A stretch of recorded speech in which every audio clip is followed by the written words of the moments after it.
12 people are dead. A plane went down in Missouri. And within hours, before the wreckage was even cleared, the financial markets began to react. That's not cold. That's the reality of how modern markets work. Sentiment, fear, and uncertainty move money faster than any earnings report. And if you're an everyday investor, sitting on an ETF or watching the S&P 500, you need to understand exactly why that is and what to do about it. In this video, you'll discover how tragic events like the Missouri plane crash send ripples through the stock market, why sectors like aviation, travel, and insurance absorb the first shock, how the Federal Reserve's current interest rate environment amplifies market sensitivity to bad news, and most importantly, the exact steps you should take to protect and grow your wealth when fear floods the headlines. Stay with us. This information could save you from making a very costly mistake.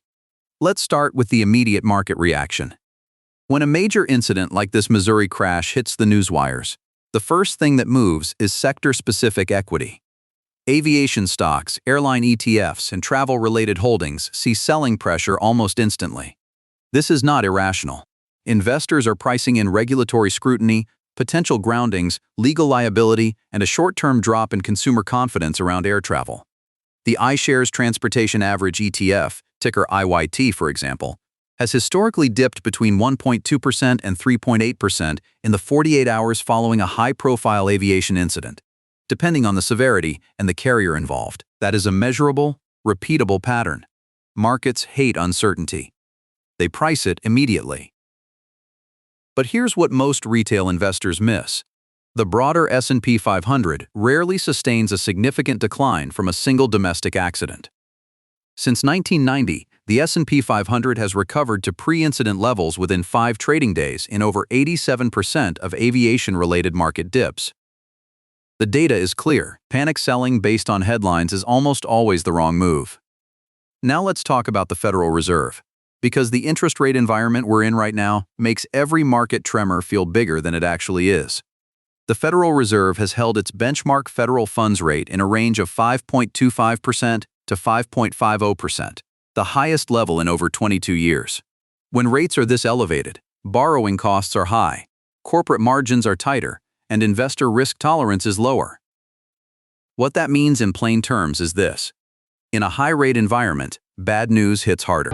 Investors who might have shrugged off a negative headline in a low-rate, high-liquidity market are far quicker to rotate out of equities and into safer instruments like treasury bills or money market funds when fear enters the picture.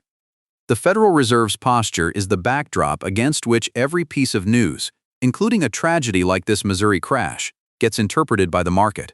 So what does this mean for your ETF portfolio right now? If you're holding a broad market ETF tracking the S&P 500, something like the Vanguard S&P 500 ETF, ticker VOO, or the SPDR S&P 500 ETF Trust, ticker SPY. Short-term volatility from a domestic incident is noise, not signal. The S&P 500 currently holds over 500 of the largest U.S. companies across 11 sectors. One sector taking a hit does not sink the index.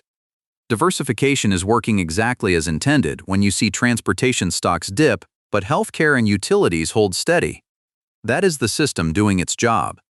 However, and this is critical, if your portfolio is overweight in aviation, travel, or small-cap transportation stocks, today's news is a direct stress test of your concentration risk.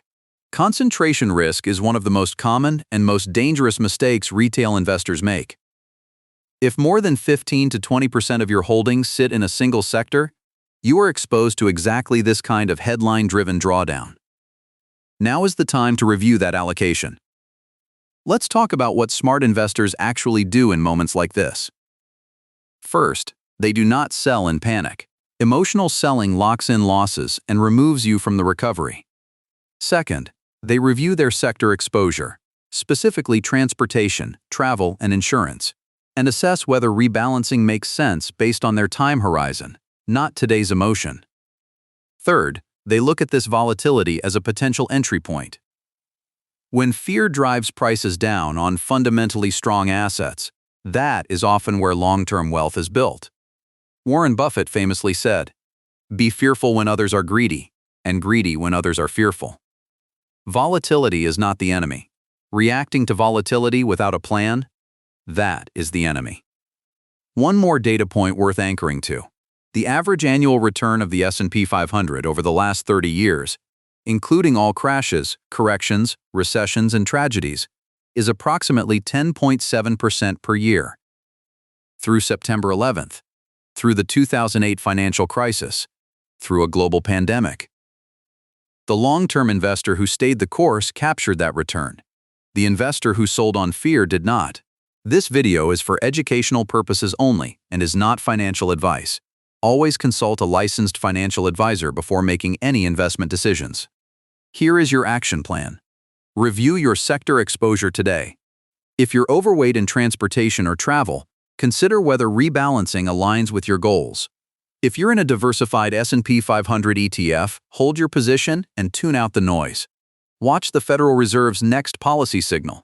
That, not today's headlines, is what will move your portfolio over the next 12 months. If this video gave you clarity in a moment of market noise, do us a favor. Hit the like button right now. It takes 1 second, and it helps more everyday investors find this channel. Subscribe to YieldWire so you never miss a data-driven breakdown when it matters most. And check the link in the description below. We've put together a curated list of low-cost, diversified ETFs that have historically weathered exactly these kinds of volatility events. The link is there. Use it. Your future self will thank you.